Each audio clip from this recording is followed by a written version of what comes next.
ഒരു ഉളുപ്പുമില്ല എന്നുള്ളത് നാം മനസ്സിലാക്കണം. ഇവരെ പാരടിപ്പാട്ട് പാടി അങ്ങനെ നടക്കുകയായിരുന്നു.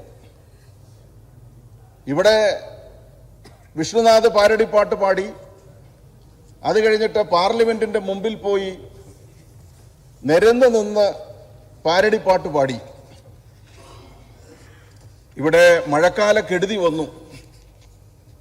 ഒരു ശോകഗാനം പോലും പാടാത്തവരാണ്, അല്ലെങ്കിൽ ഒന്ന് മൂളിപ്പാട്ട് പോലും പാടാത്തവരാണ് നേരെ പാരടിപ്പാട്ട് പാടാൻ ഡൽഹിയിലേക്ക് പോയത്.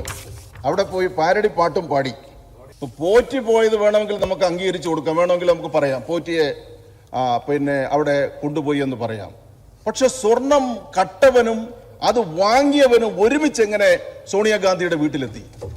ഇതൊരു പ്രധാനപ്പെട്ട ചോദ്യമല്ലേ? ഈ ചോദ്യത്തിൽ നിന്ന് രക്ഷപ്പെടാനാണ് UDF ഈ സഭ ബഹിഷ്കരിക്കുന്നത്. ഈ ചോദ്യത്തിന് മറുപടി പറയാൻ പ്രതിപക്ഷത്തെ ആരെങ്കിലും തയ്യാറുണ്ടെങ്കിൽ നിങ്ങൾ ഈ ചോദ്യത്തിന് മറുപടി പറയണം എന്നുള്ളതാണ് ഏറ്റവും പ്രധാനപ്പെട്ട കാര്യം. ഒരു ദിവസം രാവിലെ തിരുവനന്തപുരം നഗരത്തിൽ നോക്കിയപ്പോൾ ഒരു 10-50 ബോർഡുകൾ കണ്ടു. ആ ബോർഡില് ബഹുമാന്യനായ പ്രതിപക്ഷ നേതാവിന്റെ പടമാണ്. ഇവിടെ MLA ഹോസ്റ്റലിന്റെ ഫ്രണ്ടിൽ, യൂണിവേഴ്സിറ്റിയുടെ ഫ്രണ്ടിൽ, ഇങ്ങനെ തുടങ്ങി പ്രധാനപ്പെട്ട സ്ഥലങ്ങളിലെല്ലാം ഒരു പടം. ആ പടത്തിൽ എഴുതി വച്ചിരിക്കുന്നത് ഞാൻ പേടിച്ചു പോയെന്ന് പറഞ്ഞേരെ, ഞാൻ പേടിച്ചു പോയെന്ന് പറഞ്ഞേരെ എന്നാണ് അതിൽ എഴുതി വച്ചിരിക്കുന്നത്. അപ്പൊ എന്തായാലും അദ്ദേഹം പറയണം, പേടിക്കാനുണ്ടായ കാര്യം എന്താണ് എന്ന് അദ്ദേഹം പറയണം. ഇവിടെയാണ് പ്രശ്നം. പേടിക്കാനുണ്ടായ സാഹചര്യം പുനർജനിയാണോ എന്ന് ബഹുമാന്യനായിട്ടുള്ള പ്രതിപക്ഷ നേതാവ് പറയണം, സംസാരിക്കുമ്പോൾ പറയണം. കേരളത്തിൽ നമ്മുടെ ഈ നന്ദിപ്രമേയ ചർച്ചയുടെ ഭാഗമായി ഗവർണർ ഈ സഭയിൽ അവതരിപ്പിച്ച പ്രമേയം, അദ്ദേഹം ചില കാര്യങ്ങൾ വിട്ടുകളഞ്ഞു. ആ വിട്ടുകളഞ്ഞത് ഏതൊക്കെയാണെന്ന് ചോദിച്ചാൽ, കേന്ദ്ര ഗവൺമെന്റ് നമ്മളോട് കാണിക്കുന്ന ചില കാര്യങ്ങൾ സൂചിപ്പിച്ചതാണ് അദ്ദേഹം വിട്ടുകളഞ്ഞത്. പക്ഷെ അദ്ദേഹം വിചാരിച്ചു അത് ഈ സഭയെ അങ്ങ് അംഗീകരിച്ചു കൊടുക്കും എന്ന് വിചാരിച്ചു. പക്ഷെ കേരളത്തിന്റെ മുഖ്യമന്ത്രി അദ്ദേഹത്തിന്റെ പ്രസംഗത്തിന് ശേഷം അത് കൃത്യമായി ചൂണ്ടിക്കാട്ടി, ഇതാണ് സർക്കാരിന്റെ മന്ത്രിസഭയുടെ തീരുമാനമെന്ന് പറയുകയുണ്ടായി. പ്രതിപക്ഷം ഭരിക്കുന്ന തമിഴ്നാട്ടിലും ഇപ്പോൾ ഏറ്റവും അവസാനം കർണാടകയിലും നാം കണ്ടു ഗവർണർമാർ എന്ത് ചെയ്തു എന്നുള്ളത് നാം മനസ്സിലാക്കി. ഒരു സ്ഥലത്ത് വായിക്കാതെ തന്നെ വെച്ചിട്ട് പോകുന്ന സാഹചര്യം വന്നു. പക്ഷെ അവിടെയൊന്നും അങ്ങനെ ഒരു നിലപാട് നാം ശ്രദ്ധിച്ചില്ല, കണ്ടില്ല. ഭരണഘടനയെ തന്നെ ഇല്ലായ്മ ചെയ്യുന്ന നിലപാടാണ് മോഡി ഭരണം ഇപ്പോൾ ചെയ്തുകൊണ്ടിരിക്കുന്നത്. അതാണ് ഈ ഗവർണർമാരെ ഉപയോഗിച്ച് എങ്ങനെ തങ്ങളുടെ വരുതിയിലേക്ക് കൊണ്ടുവരാൻ പറ്റുമെന്നതിനെ സംബന്ധിച്ച് അവർ ആലോചിക്കുന്നത്. ഇടതുപക്ഷ ജനാധിപത്യ മുന്നണിയെ എതിർക്കാൻ UDFും BJPയും ഒരുപോലെ നിന്ന് പ്രവർത്തിക്കുകയാണ്. അതിനൊരു പ്രധാനപ്പെട്ട കാരണം ഇടതുപക്ഷത്തെ എളുപ്പത്തിന് വിലയ്ക്ക് വാങ്ങാൻ പറ്റില്ല എന്നുള്ളതാണ്. ഒട്ടാകെ അട്ടിമറിക്കാൻ പറ്റുന്നത് കോൺഗ്രസിനെയാണ്. അതുകൊണ്ടാണ് ഇടതുപക്ഷത്തെ അവരെതിർക്കുന്നത്. രണ്ടുപേരും കൂടി ചേർന്ന് അവരുടെ പൊതുശത്രുവായി LDFനെ കാണുകയാണ്. ഇവിടെ കോൺഗ്രസിന്റെ നില വളരെ പരിതാപകരമാണ്. മോദിയെ കോൺഗ്രസിന്റെ നേതാക്കന്മാർ തുടരെ സ്തുതിക്കുകയാണ്. കോൺഗ്രസിന്റെ നേതാക്കന്മാർക്ക് മിണ്ടാട്ടമില്ല. ശശി തരൂരിനെ തിരുത്താൻ കോൺഗ്രസിന് കഴിയുന്നില്ല. ശശി തരൂർ ആകട്ടെ നെഹ്റുവിന്റെ കുടുംബവാഴ്ചയെ അങ്ങേയറ്റം വിമർശിക്കുകയാണ്. തരൂരിനെ തൊടാൻ പേടിയാണ് കോൺഗ്രസിന്.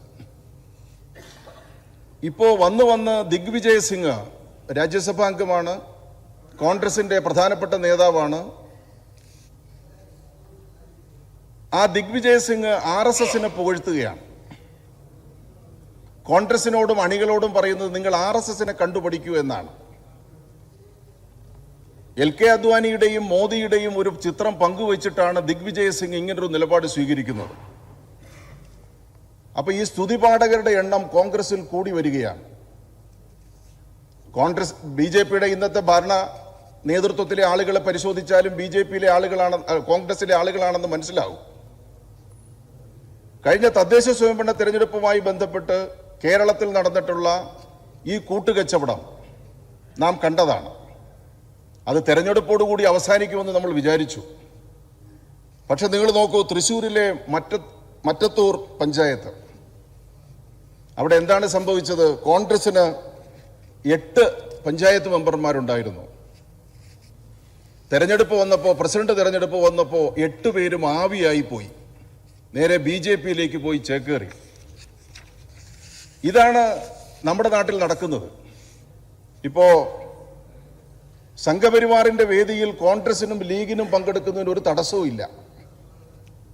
കഴിഞ്ഞ ദിവസമാണ് ലോക് ഭവനിൽ, പഴയ രാജ്ഭവനിൽ, കാവിക്കൊടിയേന്തിയ സ്ത്രീയുടെ മുമ്പിൽ ഒരു പുസ്തക പ്രകാശനവുമായി ബന്ധപ്പെട്ട് കോൺഗ്രസിന്റെയും ലീഗിന്റെയും സിൻഡിക്കേറ്റ് മെമ്പർമാർ ഒരുമിച്ച് അണിനിരുന്നത്. അത് ഡോക്ടർ ജോൺ മത്തായിയെ കുറിച്ച് ഹോണസ്റ്റ് ജോൺ എന്ന് പറയുന്ന ഒരു പുസ്തക പ്രകാശന ചടങ്ങിലാണ് ഇവർ പങ്കെടുത്തത്. അപ്പോൾ ഒരു ഉളുപ്പുമില്ല എന്നുള്ളത് നാം മനസ്സിലാക്കണം. ഇവരെ പാരഡി പാട്ട് പാടി അങ്ങനെ നടക്കുകയായിരുന്നു. ഇവിടെ വിഷ്ണുനാഥ് പാരഡി പാട്ട് പാടി, അത് കഴിഞ്ഞിട്ട് പാർലമെന്റിന്റെ മുമ്പിൽ പോയി നിരന്ന് നിന്ന് പാരഡി പാട്ട് പാടി. ഇവിടെ മഴക്കാല കെടുതി വന്നു. ഒരു ശോകഗാനം പോലും പാടാത്തവരാണ്, അല്ലെങ്കിൽ ഒന്ന് മൂളിപ്പാട്ട് പോലും പാടാത്തവരാണ് നേരെ പാരഡി പാട്ട് പാടാൻ ഡൽഹിയിലേക്ക് പോയത്. അവിടെ പോയി പാരഡി പാട്ടും പാടി. ഇപ്പൊ എന്താ സ്ഥിതി എന്ന് ചോദിച്ചാൽ പാരഡി പാട്ട് കേൾക്കുന്നില്ല. കേൾക്കുന്ന പാട്ടാകട്ടെ ഇങ്ങനെയുമാണ്: സ്വർണപ്പാളികൾ ബ്രേസ്ലെറ്റായി, സ്വർണപ്പാളികൾ ഏലസായി, സോണിയ മാഡം പോറ്റിക്കൊപ്പം. ഏതെങ്കിലും ഒരു കോൺഗ്രസ് നേതാവ് സോണിയാഗാന്ധിയുടെ വീട്ടിൽ ഇവർ പോയതിനെ സംബന്ധിച്ച് പറയുന്നുണ്ടോ? പോറ്റി പോയത് വേണമെങ്കിൽ നമുക്ക് അംഗീകരിച്ചു കൊടുക്കാം, വേണമെങ്കിൽ നമുക്ക് പറയാം, പോറ്റിയെ അവിടെ കൊണ്ടുപോയി എന്ന് പറയാം. പക്ഷെ സ്വർണം കട്ടവനും അത് വാങ്ങിയവനും ഒരുമിച്ച് എങ്ങനെ സോണിയാഗാന്ധിയുടെ വീട്ടിലെത്തി? ഇതൊരു പ്രധാനപ്പെട്ട ചോദ്യമല്ലേ? ഈ ചോദ്യത്തിൽ നിന്ന് രക്ഷപ്പെടാനാണ് UDF ഈ സഭ ബഹിഷ്കരിക്കുന്നത്. ഈ ചോദ്യത്തിന് മറുപടി പറയാൻ പ്രതിപക്ഷത്തെ ആരെങ്കിലും തയ്യാറുണ്ടെങ്കിൽ നിങ്ങൾ ഈ ചോദ്യത്തിന് മറുപടി പറയണം എന്നുള്ളതാണ് ഏറ്റവും പ്രധാനപ്പെട്ട കാര്യം. ഇപ്പോ കേരളത്തിൽ നിന്നുള്ള ഒരു MP, അദ്ദേഹം പോറ്റിയുടെ കയ്യിൽ നിന്ന് ഗിഫ്റ്റ് വാങ്ങുന്നത് നമ്മൾ കണ്ടു. ഒരു ചാനൽ ചോദിച്ചപ്പോ അദ്ദേഹം പറഞ്ഞത് അത് ഈത്തപ്പഴമാണ് എനിക്ക് തന്നതെന്നാണ്. പക്ഷെ ആ ഗിഫ്റ്റ് പാക്ക് ചെയ്തിരിക്കുന്ന ആ കവർ കാണുമ്പോൾ അതിനകത്ത് ഈത്തപ്പഴമാണെന്ന് തോന്നുന്നില്ല. അപ്പൊ ഈത്തപ്പഴം വളരെ എളുപ്പത്തിന് പറയാൻ പറ്റുന്നൊരു സാധനമായതുകൊണ്ട് ആ MP ബോധപൂർവം ഈത്തപ്പഴത്തിന്റെ പേര് പറയുകയാണ്. അങ്ങനെ പറഞ്ഞാൽ ധാരാളം കാര്യങ്ങൾ പറയാനുണ്ട്, ഞാനിപ്പോ അതിലേക്ക് കടക്കുന്നില്ല. ഒരു ദിവസം രാവിലെ തിരുവനന്തപുരം നഗരത്തിൽ നോക്കിയപ്പോ ഒരു 10-50 ബോർഡുകൾ കണ്ടു. ആ ബോർഡില് ബഹുമാന്യനായ പ്രതിപക്ഷ നേതാവിന്റെ പടമാണ്. ഇവിടെ MLA ഹോസ്റ്റലിന്റെ ഫ്രണ്ടിൽ, യൂണിവേഴ്സിറ്റിയുടെ ഫ്രണ്ടിൽ, ഇങ്ങനെ തുടങ്ങി പ്രധാനപ്പെട്ട സ്ഥലങ്ങളിലെല്ലാം ഒരു പടം. ആ പടത്തിൽ എഴുതി വച്ചിരിക്കുന്നത് ഞാൻ പേടിച്ചു പോയെന്ന് പറഞ്ഞേരെ, ഞാൻ പേടിച്ചു പോയെന്ന് പറഞ്ഞേരെ എന്നാണ് അതിൽ എഴുതി വച്ചിരിക്കുന്നത്. അപ്പൊ എന്തായാലും അദ്ദേഹം പറയണം, പേടിക്കാനുണ്ടായ കാര്യം എന്താണ് എന്ന് അദ്ദേഹം പറയണം. ഇവിടെയാണ് പ്രശ്നം. പേടിക്കാനുണ്ടായ സാഹചര്യം പുനർജനിയാണോ എന്ന് ബഹുമാന്യനായിട്ടുള്ള പ്രതിപക്ഷ നേതാവ് പറയണം, സംസാരിക്കുമ്പോൾ പറയണം. ഇവിടെ 2018 മഹാപ്രളയം വന്നു. വീട് നഷ്ടപ്പെട്ടവർക്ക് വീട് വെച്ചു കൊടുക്കാൻ വേണ്ടി പ്രതിപക്ഷ നേതാവിന്റെ മണ്ഡലത്തിൽ കൊണ്ടുവന്നൊരു പദ്ധതിയായിട്ടാണ് ഈ പുനർജനിയെ അറിയപ്പെടുന്നത്. ഇവിടെ പ്രതിപക്ഷ നേതാവ് നിയമസഭയിൽ പറഞ്ഞത്, ഞാൻ വിദേശത്ത് പോയി ഒരു പണവും പിരിച്ചിട്ടില്ല, സ്വീകരിച്ചിട്ടില്ല എന്ന് അദ്ദേഹം നിയമസഭയിൽ പറയുകയുണ്ടായി. എന്നാൽ ഫേസ്ബുക്കിൽ അദ്ദേഹം കുറിച്ചത് നമ്മളെല്ലാവരും ശ്രദ്ധിച്ചു. വളരെ അഭിമാനപൂർവ്വം അദ്ദേഹം പറഞ്ഞിരിക്കുന്നത്, ലണ്ടനിലെ ബർമിംഗ്ഹാളിൽ ഞാനൊരു യോഗം വിളിച്ചു ചേർത്തു. അതിനെ സഹായിച്ചത് തിരുവനന്തപുരത്തുകാരിയായിട്ടുള്ള ഒരു വനിതയായിരുന്നു. ഞാൻ അവിടെ കാര്യങ്ങൾ പ്രസന്റ് ചെയ്തു. ആ വനിതയുടെ ഭർത്താവ് പ്രശസ്തനായ ഒരു ഓങ്കോളജിസ്റ്റാണ്.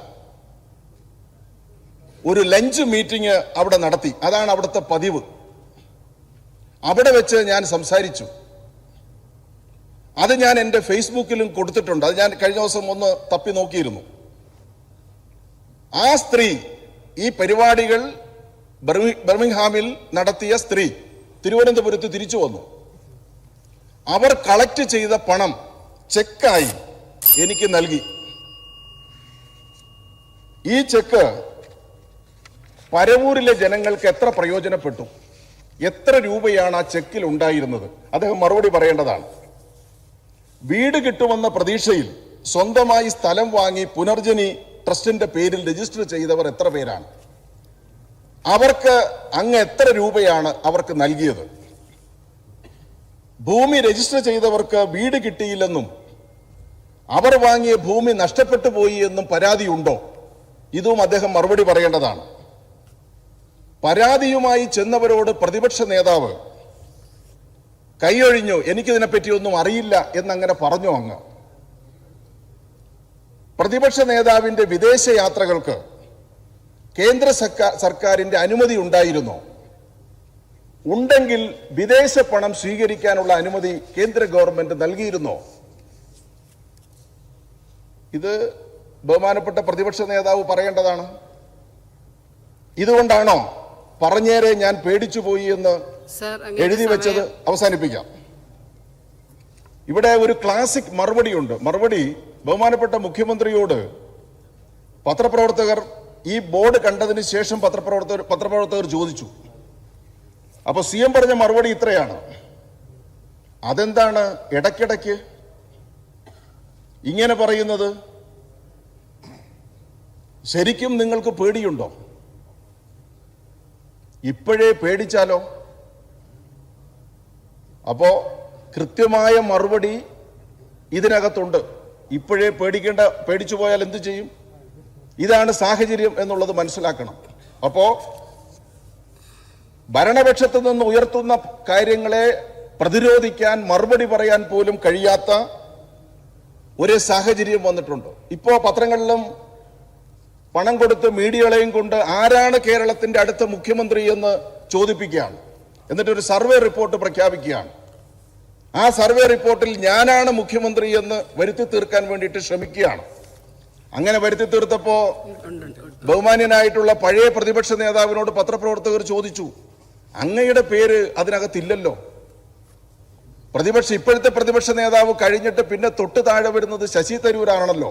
അപ്പൊ അദ്ദേഹം ഇരു കൈകളും കൂപ്പിയിട്ട് പറഞ്ഞു, ഇത് ഓരോരുത്തരും അവർക്ക് വേണ്ടി ചെയ്യുന്ന കാര്യങ്ങളല്ലേ, എന്റെ പേര് വരാത്തത് വളരെ നന്നായി എന്നാണ് അദ്ദേഹം പറഞ്ഞത്.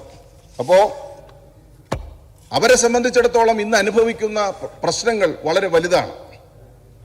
ഒരു കാര്യത്തിനും മറുപടി പറയാൻ പറ്റാത്തൊരു സാഹചര്യത്തിലാണ് ഇത്രയും പ്രധാനപ്പെട്ട സഭ ബഹിഷ്കരിച്ച് ഇവർ പോകുന്നത് എന്നുള്ളത് കൂടി നമ്മൾ നാട്ടിലെ ജനങ്ങൾ മനസ്സിലാക്കണം. പ്രതിപക്ഷത്തെ സംബന്ധിച്ച് ഭരണപക്ഷത്തിനെതിരായി ഒരു കാര്യം പറയാൻ, ഇപ്പോ മാത്യു ടി തോമസ് ബഹുമാനപ്പെട്ട മെമ്പർ സൂചിപ്പിച്ചതുപോലെ, ഒരു കാര്യം പറയാൻ അവർക്ക് സാധിക്കുന്നില്ല എന്നുള്ളത് കൂടി നാം മനസ്സിലാക്കേണ്ടതായിട്ടുണ്ട്. ഞാൻ മറ്റു കാര്യങ്ങളിലേക്ക് കടക്കുന്നില്ല. ഈ നന്ദി പ്രമേയത്തെ ഒരിക്കൽ കൂടി പിന്തുണയ്ക്കുകയാണ്.